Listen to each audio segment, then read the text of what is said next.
जय हिंद, नमस्ते। आज हम लोग अपना क्लास 9th का पहला चैप्टर सोशल साइंस का पढ़ने वाले हैं, जिसका नाम है अंडरस्टैंडिंग सोशल साइंस। छोटा सा चैप्टर है और अगर आप 1 घंटे बिल्कुल बिना किसी डिस्ट्रैक्शन के अगर आप 1 घंटे अगर आप मुझको दे देंगे तो इस चैप्टर आपको क्रिस्टल हो जाएगा। पूरा अच्छी तरीके से आप ये चैप्टर समझ जाएंगे। समझे क्या? तो अब 1 घंटे तक आप, मैथ्स तो नहीं है कि इसमें कॉपी पेन लेने की ज़रूरत है, लेकिन आप एक पेज, एक पेपर और एक पेन, ये आप ज़रूर लेके बैठा करिए। कुछ एक ऐसे फैक्ट्स होते हैं जो आप लिखा करिए, ठीक है, जो इम्पोर्टेंट होता है। चलो ठीक है। तो चैप्टर की स्टार्टिंग करने से पहले, अच्छा ये तो इस पर ये बताया गया है क्या, अच्छा अगर आपकी क्लास 9th की एनसीईआरटी का पेज पहले ऐसा हो तो कितना अच्छा होगा ना, लग रहा है ना? अच्छा हाँ, क्या क्या आपने ऑब्जेक्टिव हैं? पहले तो हम लोग समझेंगे क्या मीनिंग है सोशल साइंस का। ठीक है, इस पे तो चल नहीं रहा है, ब्लैक पेन लेना पड़ेगा। ठीक है, क्या मतलब है सोशल साइंस का, समझेंगे क्या महत्व है सोशल साइंस का। ठीक है, और जितने भी हम डिसिप्लिन हैं उसको एक्सप्लोर करेंगे और समझेंगे कैसे सोशल साइंस कनेक्ट करती है हमारी डेली लाइफ से। ठीक है, और हम अवेयरनेस डेवलप करेंगे, रिस्पॉन्सिबल सिटीजनशिप के बारे में समझेंगे। ठीक है, चलो पहले अगर मैं आपसे एकदम सिंपल सा चैप्टर की शुरुआत करने से पहले अगर मैं एक क्वेश्चन पूछूं आपसे, क्वेश्चन ये है मेरा कि हम लोग जितने भी आसपास कोई भी चीज़ है, रहना खाना, हम लोग जितनी भी एक्टिविटीज़ करते हैं, किसी के साथ बिहेवियर है अपना, तो ये सारी चीज़ें आप देखते होंगे, देखते हैं ना? एक सेकेंड, अब ठीक, पेन थोड़ा सा पतला था, अब ठीक है। तो सबसे पहले तो आप यही मुझे बताइए कि जो आपने बचपन से पढ़ा है उसी को थोड़ा सा सारी सब्जेक्ट को कंपाइल करके इसमें बताया गया है कि व्हाट इज सोशल साइंस, सामाजिक विज्ञान क्या है। पहले तो यही पता होना चाहिए कि सोशल साइंस को हिंदी में सामाजिक विज्ञान कहते हैं। इट मीन्स सोसाइटी, यानी कि समाज का विज्ञान। समझ रहे हैं ना? तो social science is a systematic study of human society. Simple सी बात कि जो आसपास के हमारे समाज है और हमारे दुनिया की जो व्यवस्था है, इन सब के बारे में अध्ययन होता है सोशल साइंस का। समझे क्या? तो अब आगे बढ़ते हैं। यहाँ पे देखिए वही बात बताई गई है कि what is social science. Social science is the systematic study of human society. मानव की जो सोसाइटी है और ह्यूमन बिहेवियर, आप कैसा बिहेवियर करते हो, इंटरेक्शन विद द एनवायरनमेंट, इसके बारे में सोशल साइंस, मतलब सोशल साइंस क्या है ये बताया गया है। ठीक है, कैसे एक चीज़ दूसरे से इंटरकनेक्टेड है, गवर्नमेंट कैसे इकोनॉमी से कनेक्टेड है, इकोनॉमी कैसे कल्चर से कनेक्टेड है, हिस्ट्री और इन्वायरमेंट, इन सब के बारे में बताया गया है। ठीक है, अभी ज़्यादा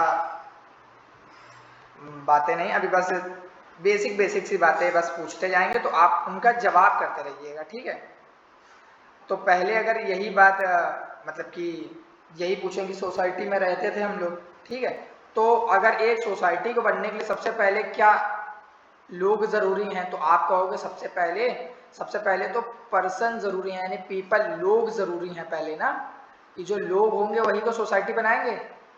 और लोग होंगे, फिर उसके बाद हमारे पास एक टेरिटरी होगी, फिर वहाँ पे थोड़ा इकोनॉमी होनी चाहिए, है ना? देखो कैसे लोग होने चाहिए, फिर इकोनॉमी होनी चाहिए, वहाँ गवर्नमेंट होना चाहिए, वहाँ का एक कल्चर होगा, सरकार होगी, जमीन होगा, पैसा होगा, और हर एक कल्चर, हर एक एक व्यक्तिगत एरिया का अपना एक हिस्ट्री होगी, इतिहास होगा। समझ रहे हैं ना? तो social science in everyday life में बताया गया है, everything around us is considered, sorry, around us is connected to social science. चाहे वो भोजन हो, स्कूल हो, रोड हो, इलेक्ट्रिसिटी हो, ट्रांसपोर्ट भी इकोनॉमी के आप देखेंगे तो टर्सरी सेक्टर में आता है। ठीक है, मार्केट्स हैं, इंटरनेट है, हेल्थ केयर है, फूड है, आप उसको साइंस से भी जोड़ सकते हैं, लेकिन यही सब चीजें मिलकर एक सोशल साइंस को समझने में हमारी मदद करती हैं। हम्म, ठीक है, ठीक ठीक ठीक। तो अब जैसे कि लोग कहाँ रहते हैं, तो एक एक एक करके हम इसमें अलग अलग उसके बारे में पढ़ना शुरू करेंगे। सबसे पहले इवोल्यूशन ऑफ ह्यूमन सोसाइटी के बारे में, कि सबसे पहले तो लोगों को पता चला होगा ना कि कैसे मानव का विकास हुआ है। पहले तो लोग, मैंने बताया सबसे पहले तो लोगों का विकास हुआ है ना, इवोल्यूशन हुआ है, बदलाव हुआ है। तो ह्यूमन सोसाइटी का कैसे चेंजमेंट हुआ है। पहले अर्ली ह्यूमंस रहते थे, आप जैसे बोलते हो ना आदिवासी लोग, है ना, तब क्या होता था, तब हंटिंग करते थे, गैदरिंग करते थे और सर्वाइवल, मतलब अभी आप इसमें आगे पढ़ेंगे, एक चैप्टर है आपके में ही, early human and beginning of civilisation, तब आप उसमें प्री हिस्टोरियन एज पढ़ेंगे, है ना, और वो मीजोलिथिक एज, ये सारी चीजें। तो उसको बहुत बड़ा सा टाइम पीरियड है। अर्ली ह्यूमंस के बारे में बताया गया है। फिर अर्ली ह्यूमंस जब डेवलप्ड हुए तब वो एग्रीकल्चर करने लगे, कृषि करने लगे। फिर कृषि जब करने लगे, farming and domestication of animal, तो डोमेस्टिकेशन में भी उन्होंने सबसे पहले डॉग को पाला, ठीक है। तो अल्टीमेटली अब हिस्ट्री के बारे में पढ़ रहे हैं, तो हिस्ट्री टेल्स अस कि पीछे क्या हुआ है, अतीत में क्या हुआ है, उसी के बारे में हिस्ट्री हमें बताती है। ठीक है, ठीक है, ठीक ठीक ठीक ठीक। और जैसे कि जब एग्रीकल्चर करने लगे, तो अब ऐसा तो है नहीं आपने एग्रीकल्चर किया और आप कहीं और भाग जाओगे, फिर आप एक परमानेंट सेटलमेंट रहने लगोगे कि आपने इस पैच ऑफ लैंड पे आपने खेती करी है, तो आप उसका रिजल्ट का इंतजार करोगे, प्रोडक्शन का, ठीक है। तो ऐसे ही वो फिर परमानेंट सेटलमेंट शुरू हुआ, धीरे धीरे स्मॉल कम्युनिटीज बनी है, ठीक है। और जब स्मॉल कम्युनिटीज बनी है तो धीरे धीरे से हैमलेट्स बनने लगे। हैमलेट्स मतलब छोटा सा ग्रुप होता है गांव का, ठीक है। फिर विलेजेस बने हैं, गांव बने, गांव के बाद ट्रेड बढ़ा, ट्रेड बढ़ा तो फिर सिटीज बनने लगी। Growth of trade and specialisation, आप कोई भी प्रोडक्शन करोगे तो ऐसा तो है नहीं लाइफ टाइम आप अपने लिए ही करोगे। अगर आप ज़्यादा प्रोडक्शन हो जाएगा तो उसको बेचोगे भी तो ना, तो बेचेंगे जब जब सेलिंग करोगे तो ट्रेड होगा, और फिर जब धीरे धीरे जब ट्रेड होगा तो ग्रोथ होगी ट्रेड की, और ग्रोथ होगी ट्रेड की तो अल्टीमेटली इकोनॉमी डेवलप होगी।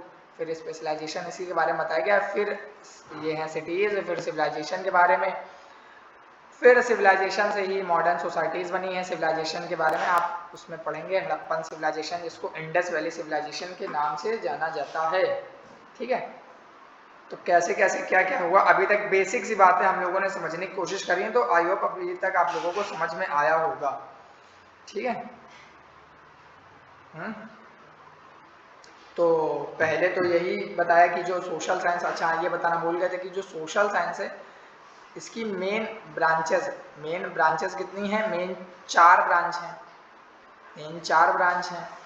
एक है हिस्ट्री, और एक है आपकी ज्योग्राफी, और एक है इकोनॉमिक्स, और एक है पॉलिटिक्स जिसे आप कहते हैं सिविक्स, ठीक है। तो इन्हीं के बारे में हम जानेंगे, और सबसे पहले हम हिस्ट्री के बारे में पढ़ रहे हैं। तो history is the study of the past और tells us what happens in the past, क्या क्या हुआ है उसी के बारे में। जरूर उनके घटनाक्रम को याद नहीं करना है।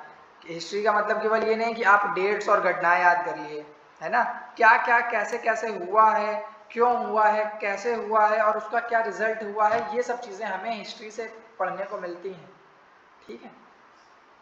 ठीक ठीक ठीक, इंडियन नॉलेज एंड शायद से ये चीज़ सही से नहीं लगी है, ठीक है, कर भी इंडियन नॉलेज एंड ट्रेडिशन। तो अच्छा ये समझ गया, जैसे कि एक चलो हिस्टोरिकल का कोई फैक्ट ले लेते हैं, जैसे कि फ्रेंच रेवोल्यूशन अभी आपके में नहीं है इस बार, लेकिन लास्ट ईयर पढ़ते थे हम लोग फ्रेंच रेवोल्यूशन, जो 10th में बच्चे उन्हें पता होगा। तो फ्रेंच रेवोल्यूशन हुआ था, ठीक है, फ्रेंच रेवोल्यूशन हुआ था 1789 में। तब लुइस 16 जब राजा बना था तो उसने मतलब अनइवनली टैक्सेस का डिस्ट्रीब्यूशन कर दिया था। तो कैसे चेंजमेंट हुआ था, तो केवल वो चीज़ें याद नहीं करनी होती, उनसे हमें क्या रिजल्ट मिला है, कुछ सीखने को मिलता है, ठीक है, कि क्या उसके फ्रेंच रेवोल्यूशन के कॉजेज थे, ठीक है, और क्या उसका रिजल्ट हुआ, रेवोल्यूशन हुआ, उसी का सब आज भी हम लोग देखते हैं। कॉजेज होगा, फिर रेवोल्यूशन भी तो हुआ है ना, और रेवोल्यूशन के बाद कुछ उसके आउटकम आएंगे, देन उसके बाद चेंजेस होंगे। हमने देखा था कि फ्रेंच रेवोल्यूशन में कि पहले मोनार्की सिस्टम चलता था, उसके बाद बहुत सारे चेंजमेंट हुए, बहुत सारे एक के बाद दूसरे राजा आते गए, फिर उसके बाद नेपोलियन बोनापार्ट आए, जो एक मिलिट्री डिक्टेटर, फिर उस मिलिट्री डिक्टेटर ने मिलिट्री मैन थे, फिर उसके बाद वो भी एक डिक्टेटर बन गए थे, है ना। ये सारी चीजें हमें हिस्ट्री बताती है, ठीक है।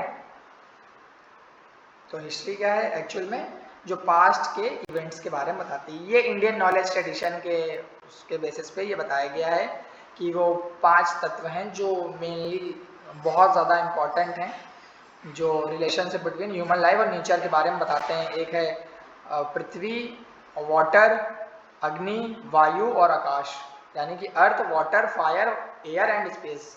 संस्कृत में बचपन में आपको सिखाया गया होगा छित जल, छित जल, वायु और गगन और समीरा, ठीक है। तो फिर हाँ छित इसको कहते होंगे, छित जलवायु गगन समीरा। तो एक ये बताया गया है वसुधैव कुटुंबकम का एक स्लोगन बताया गया है कि जो पूरी वर्ल्ड है ये हमारी एक पूरी फैमिली है, जो हमें यूनिटी और रिस्पेक्ट और हार्मनी से रहने का एक स्लोगन और एक मैसेज देती है वसुधैव कुटुंबकम का, ठीक है। अभी ब्रिक्स होस्ट किया था लास्ट टाइम, शायद ब्रिक्स या G20 था लास्ट टाइम, तो उसका यही स्लोगन था, ठीक है। अर्थशास्त्र, अर्थशास्त्र जो बुक है एक प्राचीन बुक है जो कौटिल्य जी के द्वारा लिखी गई है, जिसमें एडमिनिस्ट्रेशन और इकोनॉमी और टैक्सेशन की फॉरेन पॉलिसीज और क्या क्या एक राजा को करना चाहिए, क्या क्या उसके कर्तव्य होते हैं, कैसे एक महान राजा बनेगा, उसके बारे में बताया गया है। ये शायद क्लास 7th या 8th में आप लोगों ने पढ़ा होगा, अर्थशास्त्र कौटिल्य, ठीक है। कौटिल्य जी के द्वारा लिखी गई है, कौटिल्य ये अर्थशास्त्र उन्होंने लिखी है, चंद्रगुप्त मौर्य के ये गुरु थे। फिर है how do social scientist study, ठीक है, कि ऑब्जर्वेशन करते हैं सबसे पहले, ऑब्जर्वेशन के बाद सर्वे करते हैं, और सब चीज़ें ये एक दूसरे से इंटरकनेक्टेड हैं। ये शायद यहाँ पे एविडेंस लिखा हुआ है, सही से नहीं लिख पाए हैं एविडेंस, कि एविडेंस मिलेगा, ठीक है। एविडेंस के बाद ऑब्जर्वेशन करेंगे, फिर उसका सर्वे करेंगे, फिर इंटरव्यू, फिर रिसर्च करेंगे। तो ये इंटरकनेक्टेड हैं कि डेटा कलेक्शन करेंगे, फिर उसके बाद रिसर्च करेंगे, फिर इंटरव्यू, ठीक है। तो मेन जो ब्रांच वाला सेक्शन है अपने इसमें सोशल साइंस में 4 ब्रांचेस हैं।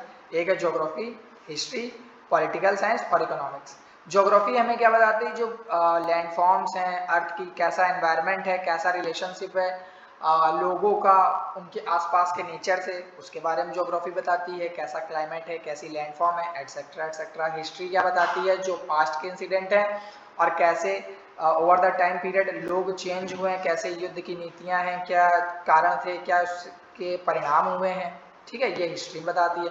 पॉलिटिकल साइंस सारा एडमिनिस्ट्रेटिव सिस्टम और गवर्नेंस, कैसे गवर्नमेंट को रूल करना है, क्या राइट्स हैं, क्या रिस्पॉन्सिबिलिटीज, राइट्स मीन्स अधिकार, क्या अधिकार हैं, क्या जिम्मेदारियां हैं, क्या आपके कर्तव्य हैं, ये सब चीज़ें लेजिस्लेचर और एग्जीक्यूटिव ये सब आप पॉलिटिकल साइंस में पढ़ते हैं। फिर है इकोनॉमिक्स, इकोनॉमिक्स जो सोसाइटी के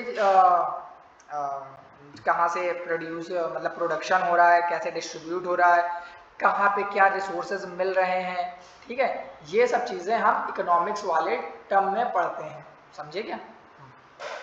इकोनॉमिक्स में सारा हम अर्थ से रिलेटेड मतलब पैसे से रिलेटेड बातें पढ़ते हैं और पूंजी से related.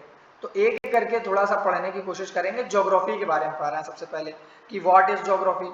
Geography studies the earth, its environment and relationship between people and their surrounding. मतलब ज्योग्राफी क्या है, geography is the study of place, people and environment and their relationship. Simple सी बात है ना, जो लिखा है उसी को थोड़ा सा रेक्टिफाई करके मैंने बोल दिया है।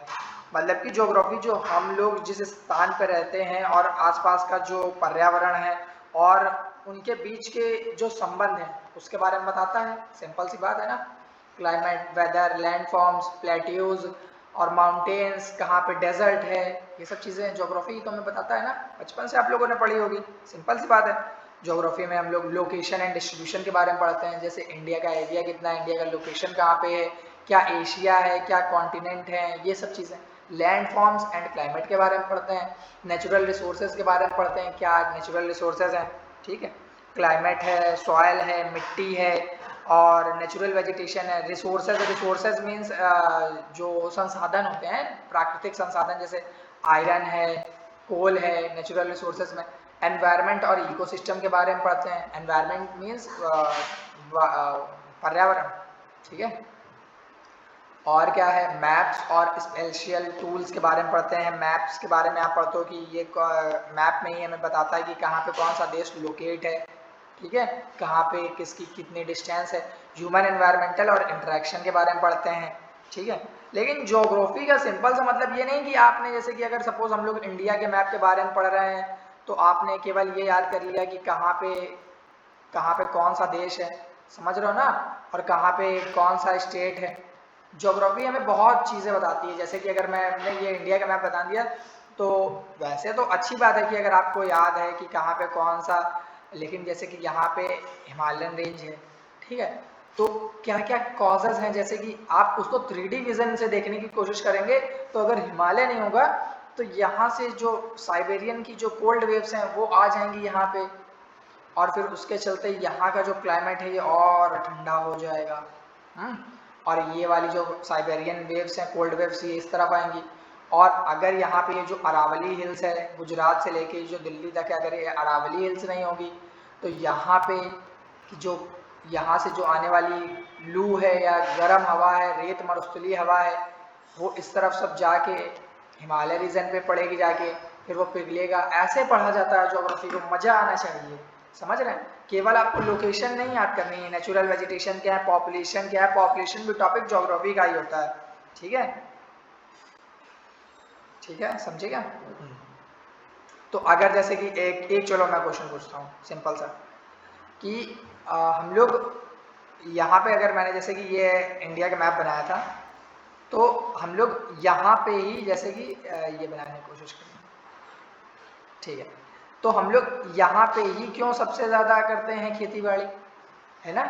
ये भी तो ये सब इंटरेस्टिंग क्वेश्चंस होते हैं कि क्योंकि यहाँ पे ही सबसे ज़्यादा आपने पिछले लास्ट क्लास में जब पिछली बार सिलेबस चेंज नहीं होता तब रिवर एक चैप्टर था, ठीक है, रिवर नहीं ड्रेनेज सिस्टम। तो ड्रेनेज सिस्टम में बताया गया कि यहाँ पे परनीनियल्स रिवर फ्लो करती हैं, that is why the region this region is very fertile. तो ये रीज़न जब यहाँ से नदियाँ बह रही हैं और यहाँ की नदियाँ परनीनियल्स हैं, परनीनियल्स मीन्स कि जो 12th मंथ तक जिनका फ्लो होता है, ठीक है, 12 मासी हैं, इस वजह से।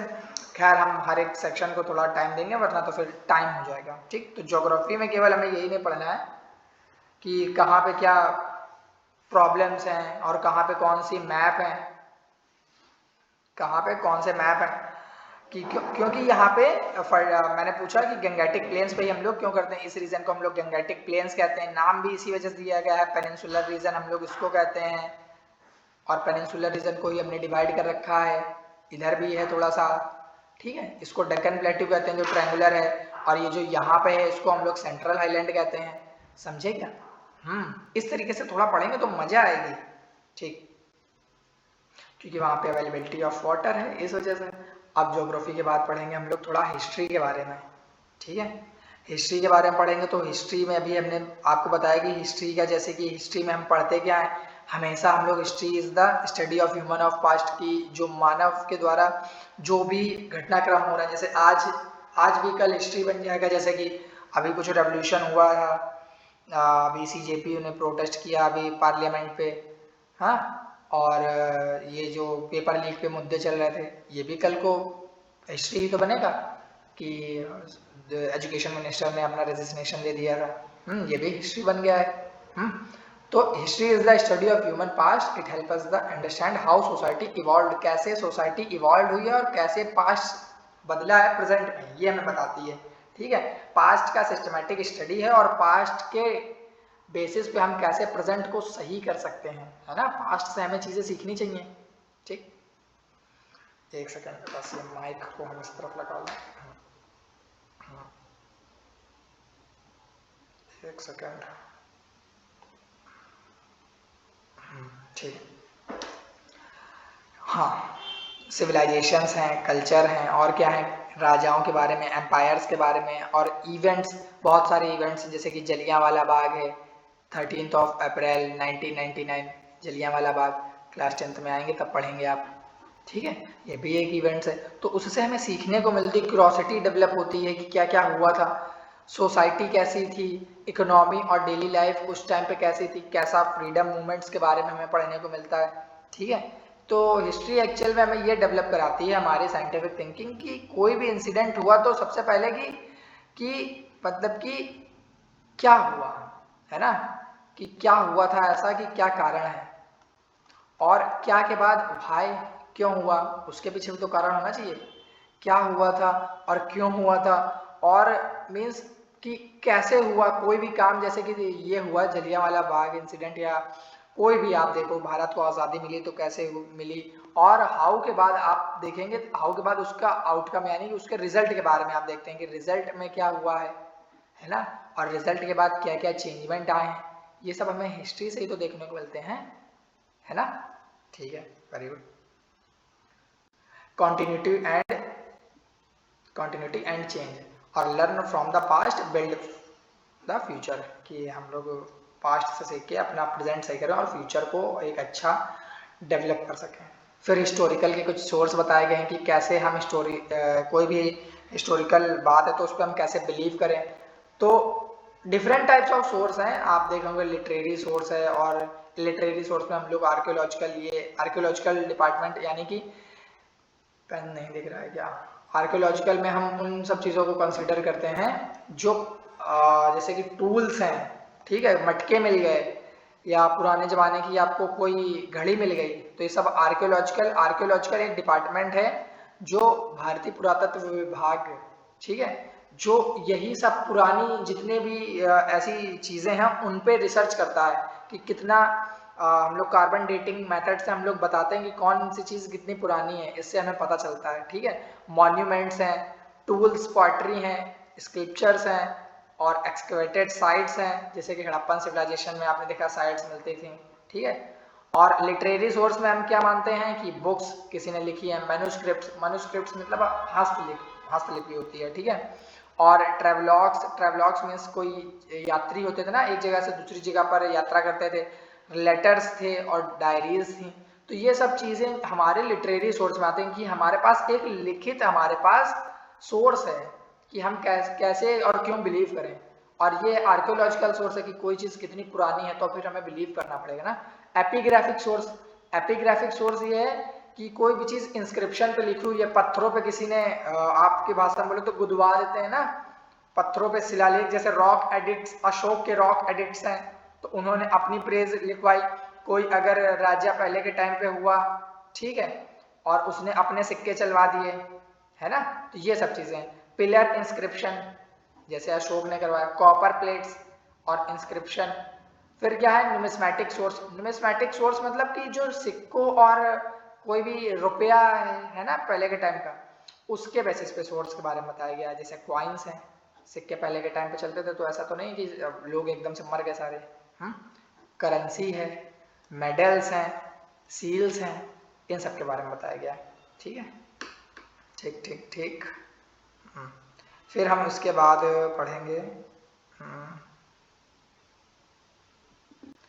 फिर इसके बाद हम पढ़ेंगे पॉलिटिकल साइंस के बारे में। पॉलिटिकल साइंस मीन्स क्या होता है, पॉलिटिकल साइंस मीन्स होता है राजनीतिक विज्ञान। क्या होता है, राजनीति विज्ञान। या तो आप देखते होंगे कुछ लोग जैसे हिंदी मीडियम वाले बच्चे होते हैं वो बोलते हैं नागरिक शास्त्र, है ना, सिविक्स जिसको हमने बोलते हैं, अभी बताया था ना, सिविक्स बोलते हैं, आप पॉलिटिकल साइंस को ही सिविक्स बोलते हैं। आगे चल के यही सब्जेक्ट आपका पॉलिटी बन जाएगा, ठीक है। तो पॉलिटिकल साइंस हमें क्या बताता है, अगर आप सोचोगे इस देश में, इस सरकार में, या कोई भी देश में कोई अगर रूल नहीं है, तब क्या होगा। अगर कोई भी रूल नहीं है तब क्या होगा, है ना। क्लास 7 का ये टॉपिक है, कॉन्स्टिट्यूशन ऑफ इंडिया, उसमें पढ़ाया जाता है। कोई भी अगर रूल नहीं होगा तो यानी कि एनार्की हो जाएगी। एनार्की को ही आप कुछ टर्म आपको पता होना चाहिए पॉलिटिकल साइंस में, जैसे एनार्की है, एनार्की मीन्स होता है लॉलेस गवर्नमेंट। और ऐसे ही एक टर्म होता है मोनार्की यानी कि रूल बाय किंग और क्वीन, रूल बाय किंग या क्वीन। और फिर ऐसे ही डिक्टेटरशिप होता है जिसको हम लोग तानाशाही कहते हैं, ठीक है। तो कुछ एक टर्म्स आप लोगों को पता होना चाहिए, मिनिमम बेसिक। अभी तो बहुत सारे हैं, ओलिगोक्रेसी और ब्यूरोक्रेसी और भी बहुत सारे हैं, लेकिन इतने बेसिक आपको पता होना चाहिए, ठीक है। तो अगर कहीं पे कोई रूल नहीं होंगे तो यानी कि जो सबसे ज़्यादा पावरफुल होगा वही अपना रूल चलाएगा, है ना, कि आज ये कर दो, आप जब चाहेगा तब टैक्स बढ़ा देगा, है ना। अगर आप सोचो स्कूल में कोई रूल ना हो, है ना, तो हर एक स्टूडेंट फिर अपने ही मतलब मजे में चल रहा है कि जितनी देर तक पढ़ना हुआ पढ़ा और फिर भाग गया, झूला झूल रहा है ना। तो मतलब सब अपने हिसाब से, कोई कुछ काम नहीं चल रहा है, पता चला 30 मिनट का पीरियड होता है तो 45 मिनट में बेल लग रही है, या तो भूल ही गए 2 घंटा से टीचर पढ़ा रहा है, तो यानी कि लॉलेस स्कूल है। तो यानी कि सिस्टमैटिक एक कंट्री को, एक या किसी स्कूल को बनाने के लिए हमें एक रूल चाहिए, है ना। तो इसी प्रकार मतलब कि आप सोचो कि एक कंट्री में करोड़ों लोग रहते हैं, तो उनके बीच में एक पॉलिटिकल सिस्टम होना चाहिए। उसी के बारे में पॉलिटिकल साइंस हमें बताता है कि political science studies government power and the behaviour of citizens in a political system. कैसे पॉलिटिकल सिस्टम में कैसे बिहेव करना है। तो कुछ टर्म्स तो आपको पता ही होंगे कि गवर्नमेंट मीन्स सरकार, लॉ मीन्स कानून होता है, कॉन्स्टिट्यूशन मीन्स संविधान होता है, राइट्स मीन्स क्या होता है, राइट्स मीन्स होते हैं आपके अधिकार, रिस्पॉन्सिबिलिटीज मीन्स होती हैं आपकी जिम्मेदारियां, है ना। क्या क्या चीजें देख, क्या क्या इसमें पढ़ेंगे हम लोग पॉलिटिकल साइंस में, अभी नहीं, बस ये चैप्टर का इंट्रोडक्शन है, एक चैप्टर का। Constitution and government. Constitution means होता है संविधान, है ना। तो कॉन्स्टिट्यूशन बनाने के लिए एक ड्राफ्टिंग कमेटी बनाई गई थी जिसमें 7 मेंबर थे, और कॉन्स्टिट्यूशन अपना 26 जनवरी 1950 को बन के प्रिपेयर हो गया था। कितने साल में? 2 साल 11 महीने 18 दिन लगे थे। ये बातें आपको पता होनी चाहिए। और ड्राफ्टिंग कमेटी जो थी, ड्राफ्टिंग कमेटी के जो चेयरमैन थे वो कौन थे? डॉक्टर भीमराव अम्बेडकर, है ना। इसीलिए हम लोग उनको father of the Indian constitution कहते हैं। गवर्नमेंट, सरकार के बारे में पढ़ेंगे, पार्लियामेंट्री फॉर्म ऑफ गवर्नमेंट में आप लेजिस्लेटिव, एग्जीक्यूटिव और जुडिशरी के बारे में पढ़ते हैं, है ना। लेजिस्लेटिव जो लॉ फॉर्म कराने का काम होता है, एग्जीक्यूटिव इम्प्लीमेंट, और जुडिशरी देखेगी कि जो कोई लॉ का इंटरप्शन तो नहीं कर रहा है, कोई अपनी पावर का मिसयूज तो नहीं कर रहा है। डेमोक्रेसी, डेमोक्रेसी मीन्स होता है, Abraham Lincoln says that democracy is the for the people, to the people, for the people and by the people. जो लोगों के लिए हो और जो लोगों से और जो लोगों के द्वारा हो। यानी कि डेमोक्रेसी में जो हमारा रिप्रेजेंटेटिव होगा, जैसे कि हमारे पीएम जी, हम लोगों ने उनको प्रधानमंत्री की एक शक्ति दी है, ठीक है। प्रधानमंत्री हम लोगों ने उनको चुना है, ठीक है, हमारे दावेदार हैं वो। फिर है पंचायती राज सिस्टम और लोकल गवर्नेंस। लोकल गवर्नेंस में आप जितने भी आप स्थानीय सुशासन है उसके बारे में पढ़ते हैं। जो लोकल लेवल पे आप पढ़ते हो म्यूनसिपैलिटी के बारे में, है ना। पंचायती राज एक गांव स्तर पे होता है, ग्रामीण स्तर पे होता है। पब्लिक की पॉलिसीज क्या है, कैसे गवर्नेंस चलेगी, ठीक है। जस्टिस, लिबर्टी, इक्वलिटी और फ्रेटर्निटी, ये सारी बातें प्रीएम्बल में बताई गई हैं कॉन्स्टिट्यूशन के, है ना। तो जो जस्टिस है वो 3 टाइप के जस्टिस बताए गए हैं। जस्टिस मीन्स होता है न्याय, है ना। लिबर्टी मीन्स होता है फ्रीडम, लिबर्टी मीन्स होता है फ्रीडम। 5 प्रकार की 5 टाइप्स की फ्रीडम बताई गई हैं। इक्वलिटी है 2 टाइप्स की।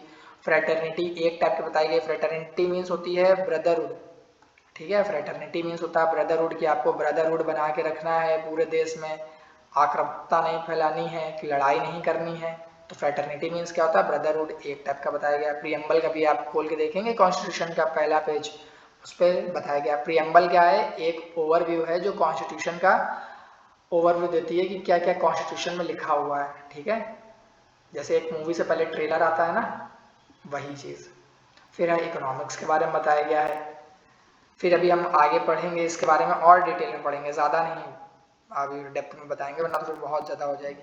सिंपल सी बात, अभी अगर आपने पॉलिटिकल साइंस में आप इतना समझिए, पॉलिटिकल साइंस टेल्स अस कि हाउ गवर्नमेंट वर्क्स, कैसे सरकार काम करती है और कैसे दे यूज देयर पावर्स, कैसे वो पावर का उपयोग करती हैं, और सिटीजन्स की क्या राइट्स हैं और क्या ड्यूटीज़ हैं। सिंपल, ठीक है।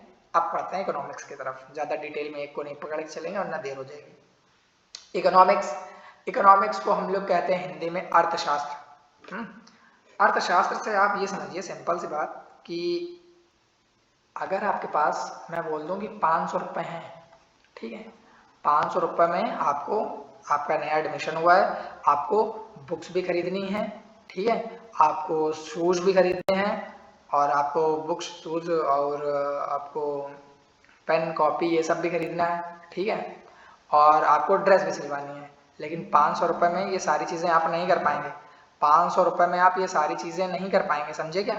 नहीं कर पाएंगे ना, लेकिन केवल क्योंकि आपके पास 500 रुपये ही हैं, ठीक है, तो नीड्स एंड वांट्स पे हम पढ़ेंगे। क्यों नहीं खरीद पाएंगे? क्योंकि आपके पास इकोनॉमी यानी कि आपकी कम है, आर्थिक स्थिति आपकी कम है। उन 500 रुपये में आप ये सारी चीज़ें नहीं मैनेज कर पाएंगे, इसके लिए आपके पास एक्स्ट्रा बजट होना चाहिए, ठीक है। तो इसी के बारे में इकोनॉमिक्स हमें बताती है कि अगर केवल जैसे कि आपके पास सिंपल सा एग्जांपल लिया था कि अगर आपके 500 रुपये हैं आपके पास, तो आप मतलब सब कुछ नहीं खरीद सकते हैं क्योंकि कुछ उसका रेट होगा, ठीक है। बुक्स, एक तो बुक खरीद नहीं लोगे, मैंने बुक्स बोला था। शूज़ भी जितना भी सिंपल सस्ता खरीदोगे 100 रुपये, ठीक है। ड्रेस सिलवाने जाओगे 200 रुपये, नहीं हो पाएगा, ठीक है।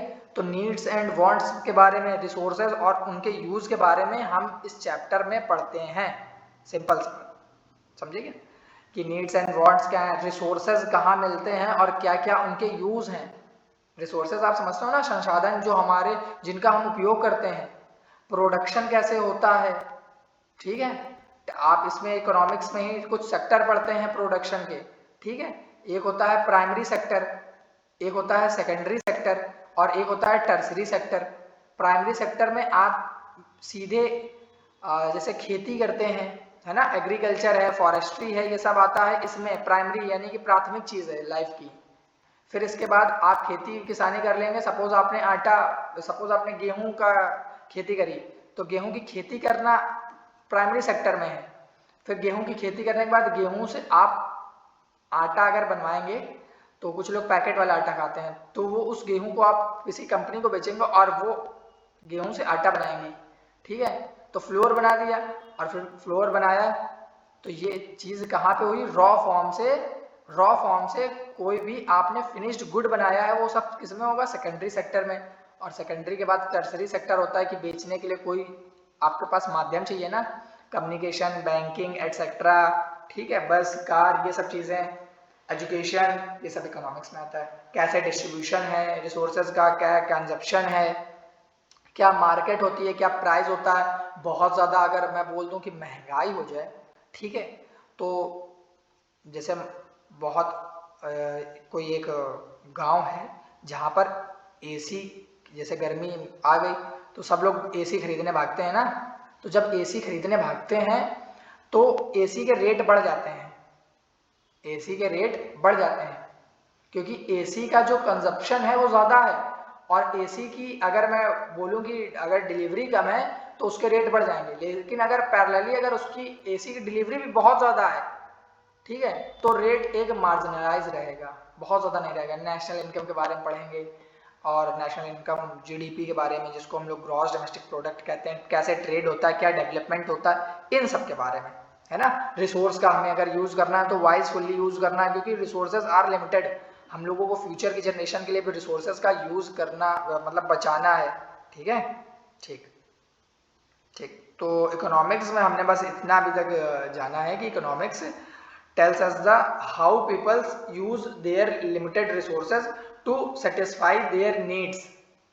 हाँ, और अभी इकोनॉमिक्स में ही आप उसमें पढ़ते हो एक सस्टेनेबल डेवलपमेंट, कि हम लोग मतलब वाइजफुली कैसे रिसोर्सेज का यूज़ कर सकें कि प्रेजेंट की जनरेशन की हमें कोई भी प्रॉब्लम ना हो, और हम फ्यूचर की जनरेशन के लिए रिसोर्सेज को प्रिजर्व करके रख सकें, ठीक है।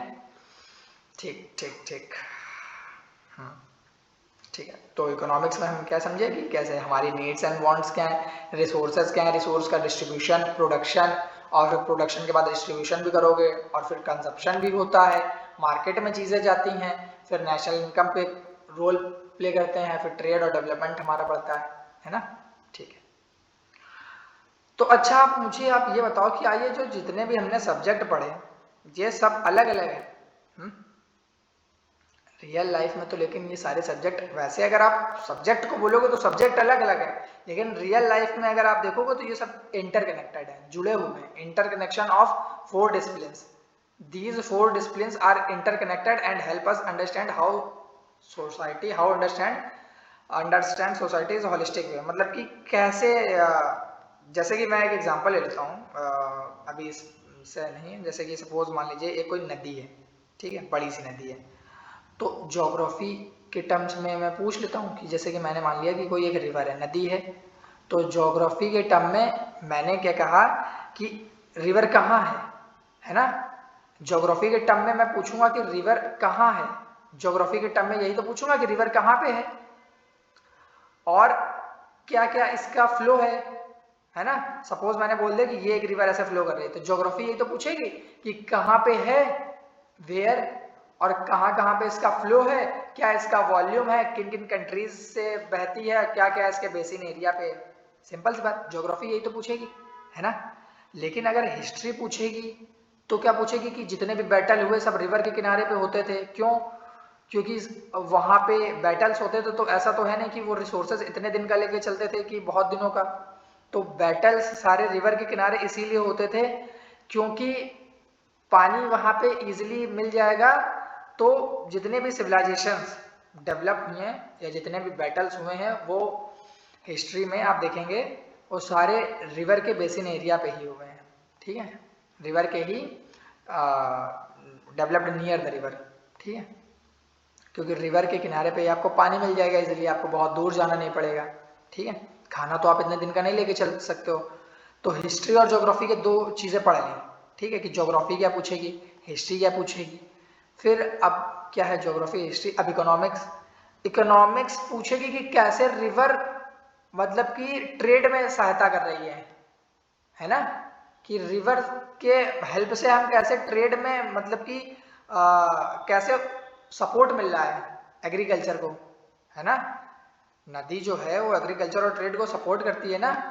यही पूछने और बताने का काम इकोनॉमिक्स का है। फिर कहोगे कि भैया ये सब तो पूछ लिया, लेकिन मुझे ये बताओ कि पॉलिटिकल साइंस क्या करेगी। पॉलिटिकल साइंस तो बिल्कुल ही अलग है, इसमें तो सब अलग अलग शब्द बता रहे थे आप, है ना। पॉलिटिकल साइंस बस सिंपल सी बात ये पूछेगी कि हु मैनेज द ये रिवर बेसिन एरिया या रिवर वाटर, की जो रिवर के वाटर जैसे कि नदी का पानी है, आप देखते हो कहीं कहीं पे गंदा हो जाता है, नदी बह रही है, तो उसको साफ कराने का काम कौन कराएगा। पॉलिटिकल साइंस की गवर्नेंस ही तो है, पॉलिसीज। हम लोग नमामि गंगे योजना चलाते हैं, है ना। नदियों के बीच में डिस्प्यूट हो जाते हैं, सिंधु जल समझौता भी रोक दिया गया था, है ना। समझ रहे हो, ऐसे होगा, मतलब आप रिलेट करके पढ़ोगे तो हो पाएगा। तो अगर दो राज्यों के बीच में कोई डैम है, जैसे भाखड़ा नागल, आप डैम, भाखड़ा नागल है या पंजाब में है कोई एक डैम, भाखड़ा नागल ये शायद, भाखड़ा नागल या कोई एक डैम है पंजाब में या पंजाब हिमाचल प्रदेश के बीच में, भी डैम का नेम नहीं याद आ रहा है, जो सतलज रिवर पे बना है, ठीक है, सतलज रिवर पे बना है शायद।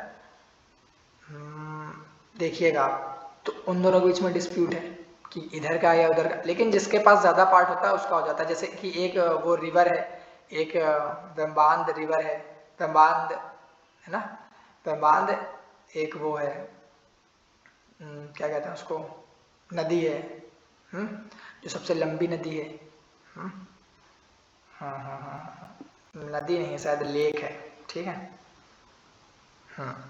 फिर क्या है कि कैसे डिस्प्यूट रिजॉल्व होंगे, तो ये सारा काम कौन देखेगा, पॉलिटिकल साइंस देखेगी। फिर से एक बार बता देते हैं कि जैसे रिवर है, तो geography tells us where the rivers flow, हाँ, ज्योग्राफी टेल्स अस और व्हाट इज इट्स कोर्स, कहाँ कहाँ बह रही है, ठीक है, कहाँ कहाँ पे इसका रास्ता, कहाँ कहाँ पे। और हिस्ट्री पूछेगी कि कौन सा सिविलाइजेशन उसके किनारे पे डेवलप हुआ है। और अगर पॉलिटिकल साइंस पूछेगी तो कौन मैनेजमेंट है जो इसको देख रहा है। और अगर इकोनॉमिक्स पूछेगी तो इकोनॉमिक्स पूछेगी कि कौन रिवर को रिवर कैसे सपोर्ट करती है एग्रीकल्चर पे, फूड के बेसिस पे। ये सब चीज़ें हैं, इंटरकनेक्टेड हैं सब। इम्पोर्टेंस ऑफ सोशल साइंस के बारे में बताया गया है कि क्या महत्व है सोशल साइंस का, क्या महत्व है। Social science help us become better individual and responsible citizens की। अगर आप सोशल साइंस ही तो पढ़ के आप आईएएस और पीसीएस ये सब बनोगे ना, उसमें कोई बहुत ज़्यादा वैसे आपको फिजिक्स ज्योग्राफी फिजिक्स और मैथमेटिक्स तो ये सब तो बहुत कम आता है, वो तो ऑप्शनल है आपका, है ना। क्योंकि आप अगर डीएम बनने जा रहे हो या एसपी बनने जा रहे हो तो आपके अंदर कम से कम जो समाज है उसका विज्ञान आपके अंदर होना चाहिए, उसके आसपास की चीज़ें, क्रिटिकल थिंकिंग आपके अंदर डेवलप होनी चाहिए। कैसे आप कोई भी प्रॉब्लम्स हैं उनको इम्प्रूव कर सकते हो अपनी स्किल के थ्रू। कैसे आप बड़ी बड़ी प्रॉब्लम्स पे आप अच्छी तरीके से रिस्पॉन्सिबल एक उत्तर कर सकते हो। Promote national unity and harmony, ऐसा नहीं है कि कानपुर और उन्नाव के बीच में कोई अगर नदी का विवाद हो गया तो आप विवाद लड़ने चले गए, है ना। हार्मनी से भी कुछ होता है, सामंजस्य से भी सारी चीज़ें बैठ सकती हैं। बिल्ड ग्लोबल अवेयरनेस, कैसे आप ग्लोबल अवेयरनेस आपके अंदर होनी चाहिए। हेल्प इन डिसीजन मेकिंग, आपको निर्णय लेने में आसानी होती है अगर आपने सोशल साइंस का अध्ययन, मतलब सोशल साइंस को आप थोड़ा सा मतलब डेली लाइफ की तरीके अगर आप पढ़ेंगे तो आपको ज़्यादा अच्छे से आसानी से समझ में आएगा। समझ रहे हैं। फ्यूचर ऑफ सोशल साइंस, क्या क्या फ्यूचर है, जैसे कि क्लाइमेट चेंज है, तो क्लाइमेट चेंज के बारे में, वैसे क्लाइमेट चेंज एक साइंस का भी विषय है, लेकिन क्लाइमेट चेंज एंड सस्टेनेबिलिटी के बारे में बताया गया है। तो क्लाइमेट चेंज के बारे में अगर सपोज कोई एक ऐसा बच्चा कि जो मतलब सोशल साइंस कम पढ़ी है या नहीं पढ़ी है, उसका नहीं फेवरेटिस है, तो उसे क्लाइमेट चेंज के बारे में नहीं पता होगा। अगर पता भी होगा तो थोड़ी बात पता होगी। समझ रहे हो। क्लाइमेट चेंज के बारे में जैसे कि भी मैंने शुरुआत में बताया था कि अगर सपोज जैसे कि यहाँ पर लद्दाख में, यहाँ पे जब लद्दाख में अगर यहाँ पर माइनिंग अगर होगी, ठीक है, तो वहाँ के जो कार्बन के जो सूट पार्टिकल्स हैं अगर वो हिमालय पे जाके बैठेंगे, है ना, फिर गर्माहट लगेगी, हिमालय पिघलेगा, तो वहाँ का जो क्लाइमेट है वो चेंज होगा, है ना। और अगर हिमालय पिघला तो सारी मतलब डिजास्टर आ जाएगी, विपदा है। Urbanisation and smart city, weather और क्लाइमेट के बीच में डिफरेंस पता है आपको। Migration and people change, population changes. Migration means होता है movement from one place to another place from a better opportunity like hospitality, education, और कोई भी चीज़ हो सकती है, जॉब अपॉर्चुनिटी हो सकती है, ठीक है, कोई भी चीज़ हो सकती है, उसके लिए आप एक जगह से दूसरी जगह माइग्रेट करके जाते हो, ठीक है। पॉपुलेशन चेंजेस के बारे में हमें बताती है। कुछ लोगों को पता ही नहीं होगा कि अगर मैं पूछूं आपसे कि 2011 में टोटल कितनी पॉपुलेशन थी, है ना, तो साइंस का बच्चा नहीं बता पाएगा, वो कहेगा मुझे जानना भी नहीं है। लेकिन थोड़ी सी आपके अंदर होना चाहिए, थोड़ा सा आप लोगों के अंदर होना चाहिए। जैसे कि अभी 2021 चल रहा है, 2026 चल रहा है, तो 2011 के बाद वैसे जो आप पढ़ेंगे कि जो सेंसस होती है वो 10 सालों में होती है, लगभग 121 करोड़ के आसपास थी शायद, ठीक है, 121 करोड़ के आसपास आप देखेंगे तो 2021 में होनी चाहिए, लेकिन क्यों नहीं हुई उसके भी तो कारण जो सोशल साइंस पढ़ता होगा उसे पता है ना। साइंस का बच्चा नहीं बता पाएगा कि 2022-23 में कोरोना आ गया, 2022-23 में कोरोना, फिर ऐसे सस्टेनेबिलिटी, ऐसे कुछ मतलब कि ऐसे फिर सरकार के कुछ ऐसे चुनाव आ गए, तो अब फिलहाल 2026-27 में वो हो रहा है, 2 फेजेस में होगा, है ना।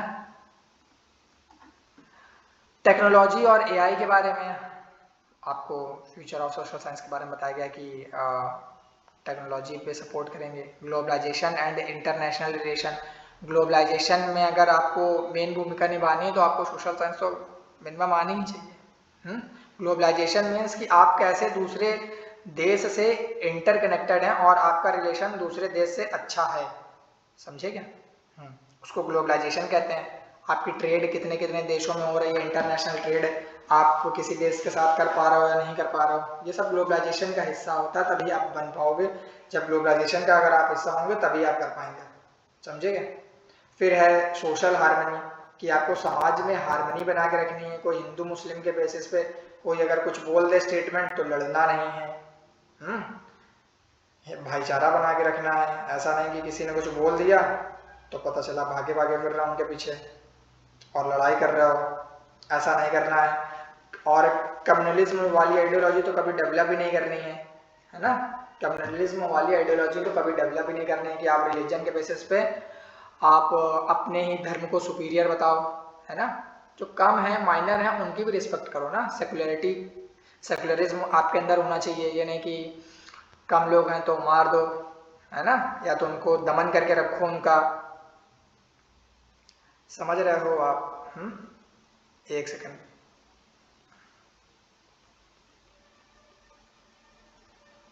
फिर उसके बाद बताया गया है सोशल हार्मनी एंड इंक्लूजन। तो सोशल हार्मनी आप समझ गए, मतलब समाज में आपको हार्मनी, सामंजस्य, एकता बना के रखनी है और यूनिटी बना के रखनी है। फिर है sustainable development goals. Sustainable development goals क्या है? सस्टेनेबल डेवलपमेंट गोल्स मीन्स क्या है कि पहले आपको सस्टेनेबल डेवलपमेंट पता होना चाहिए। सस्टेनेबल डेवलपमेंट मीन्स होता है सतत विकास, कि जो प्रेजेंट की हमारे पास जो जनरेशन है उसको हमें डेवलप करना है और उनकी नीड्स को फुलफिल करना है विदाउट कॉम्प्रोमाइज, मतलब कि फ्यूचर की जो जनरेशन है उनका ध्यान रखते हुए। मीन्स जैसे मैं बोलूँ कि sustainable development is the meets the needs of the present generation without compromising the ability of future generation. समझे? Without compromising the abilities of future generation. Future generation वाले भी तो कुछ लोग आएंगे तो उनके पास भी तो कुछ होना चाहिए ना। तो ऐसे ही बहुत सारे इवेंट्स रखे गए थे और कुछ गोल्स रखे गए थे। टोटल 17 वो हैं, 17 सस्टेनेबल डेवलपमेंट गोल हैं। जैसे कि सबसे पहला सस्टेनेबल डेवलपमेंट गोल है कि आपको गरीबी कम करनी है ना, पॉवर्टी, कि आप सबसे पहला गोल यही रखा गया था कि गरीबी कम करो पहले।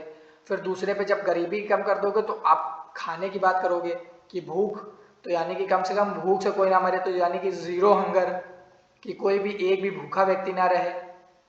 ठीक है, ऐसे ही अलग अलग रखे गए कि जब आपके पास मतलब गरीबी कम हो जाएगी, खाना भी मिल जाएगा, तो तीसरा डेवलपमेंट गोल है कि आप कोई एक गुड हेल्थ के बारे में मांगोगे। ऐसे ही करके 17 टोटल SDG हैं। ठीक है, मतलब सतत विकास के लक्ष्य हैं। ठीक है, जिसमें से कुछ इंपॉर्टेंट हैं, जैसे कि अगर मैं बोलूं कि 13 है जो क्लाइमेट एक्शन पे बेस्ड है, क्लाइमेट एक्शन के बारे में बताया गया है। ठीक है, फिर है ethical source of resources. Ethical use of resources means क्या है? एथिकल यूज ऑफ रिसोर्सेज मतलब कि जितने भी रिसोर्सेज हैं उनका हमें नैतिक तरीके से और सही तरीके से वाइजफुली यूज करना है ना, वाइजफुली यूज करना है। तो टोटल आप समझ गए ना, टोटल गोल्स कितने हैं? 17 गोल्स हैं, 17 गोल्स हैं SDG के, वो समझ गए आप। फिर ethical use of resources. Ethical use of resources आप समझ गए कि आपको समझदारी तरीके से, मतलब वाइजफुली वे में आपको जो प्रेजेंट में नेचुरल रिसोर्सेज हैं रिस्पॉन्सिबिलिटी से फेयरली आपको यूज करना है। ठीक है, ताकि आप भी यूज कर पाओ और जो फ्यूचर की जनरेशन आए वो भी यूज कर पाए। फिर है डिजास्टर मैनेजमेंट। फिर डिजास्टर मैनेजमेंट मीन्स क्या है? डिजास्टर मैनेजमेंट मीन्स कि कोई भी अगर आपदा हुई है तो उसको कैसे मैनेजमेंट करेंगे, उसको कैसे मैनेज करेंगे, उसके बारे में बताया गया है। डिजास्टर मैनेजमेंट कि कोई भी, जैसे डिजास्टर आप जानते हो ना, डिजास्टर मीन्स ऐसे मतलब होती है कि आपदा होती है, एक ऐसी घटना होती है जो मतलब कि जो आसपास की जो कोई भी घटना होती है उसको हार्म पहुंचाती है ना। जैसे कि डिजास्टर में आप देखोगे कि कोई साइक्लोन आ गया, भूकंप है, साइक्लोन है, भूकंप है, ये सब चीज़ें डिजास्टर में आती ना, तो उनका मैनेजमेंट करना, ये सब भी तो हमारा फ्यूचर ऑफ सोशल साइंस में ही है ना। फिर है रिस्पॉन्सिबल लीडरशिप। तो रिस्पॉन्सिबल लीडरशिप की आपको एक अच्छे नागरिक की तरह भूमिका निभानी है। फिर चैप्टर के समरी में बस यही बताया गया है कि हमने क्या क्या पढ़ा है। Social science is the study of human society and interaction with its environment, कैसे कनेक्टेड है, इंटरकनेक्टेड है, और 4 भाग में विभाजित किया गया है इस चैप्टर को, सोशल साइंस को। ज्योग्राफी, हिस्ट्री, पॉलिटिकल साइंस और इकोनॉमिक्स, और क्या क्या मतलब कि कैसे ये एक दूसरे से डिफरेंट मेथड्स होने पे भी इंटरकनेक्टेड है, उसके बारे में बताया गया है। Uses of understanding society. Social science help us understand our past, present और प्रिपेयर फॉर द फ्यूचर, और हमें बताता है कि कैसे हमें रिस्पॉन्सिबल और एक्टिव सिटीजन बन के रहना है ना। कुछ राइट्स अगर हैं आपके, तो राइट्स के बारे में आप डिमांड करोगे ना। जैसे कि अभी नीट पेपर लीक हो गया, तो नीट पेपर लीक पे कितना पीसफुली प्रोटेस्ट हुआ है ना, नीट पेपर लीक पे कितना पीसफुली प्रोटेस्ट हुआ। तो यानी कि उनको, मतलब कि जो लोग हैं, जो बच्चे हैं, हम लोग हैं, हम लोगों को अपने राइट्स पता है, तभी हम सरकार से क्या कर सकते हैं, क्वेश्चन पुटअप कर सकते हैं, है ना। क्वेश्चन पुटअप कर सकते हैं कि ऐसा हो, आपको ये करना चाहिए, आपको ऐसा मतलब आप डेमोक्रेसी, अगर आपको पता है तो डेमोक्रेसी के देश पे आप डिक्टेटरशिप नहीं रन करा सकते हो।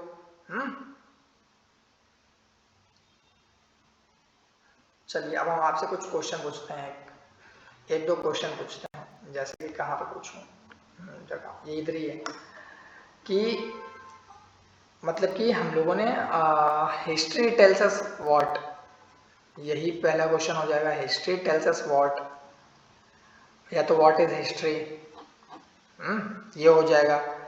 अच्छा, एक क्वेश्चन ये भी हो जाएगा कि is history only about memorising date, क्या हिस्ट्री केवल डेट्स को ही बताती है? How is geography connected with our daily life, ये क्वेश्चन है ना। How is geography connected, how is geography connected in our daily life, why do we need a government in a society, इसके नीचे और भी पेज है, ये question है। इसके आंसर करने की कोशिश करना कि why do we need government in a society. अगर आपने चैप्टर पढ़ा है तो आप इसके आंसर अपने मन से करने की कोशिश करिएगा, अपनी ही भाषा में, लैंग्वेज में। आप अपनी जो व्हाट्सएप वाली लैंग्वेज है तो इस लैंग्वेज में, ठीक है। ठीक है, इतना ही इसमें बताया गया है। बाकी अगर आपके बुक में तो खैर 10-12 पेज का है, वैसे जो मेन क्रक्स है वो यही है, ठीक है। तो ठीक है, फिर आज के लिए इतना ही, फिर मिलते हैं नेक्स्ट वीडियो में। नेक्स्ट चैप्टर अपना जो भी है, शायद shaping of the earth surface है, वो थोड़ा सा बड़ा रहेगा। ये तो मैंने 1 घंटे में ख़त्म करने की कोशिश करी है, लेकिन वो वाला वीडियो थोड़ा सा अपना 1.5 घंटे के आसपास जाएगा, क्योंकि उसको थोड़ा डिटेल में पढ़ेंगे। इसको भी एग्जाम्पल के साथ पढ़ा है तो थोड़ा टाइम लगा है, ठीक है। चलो मिलते हैं बाद में।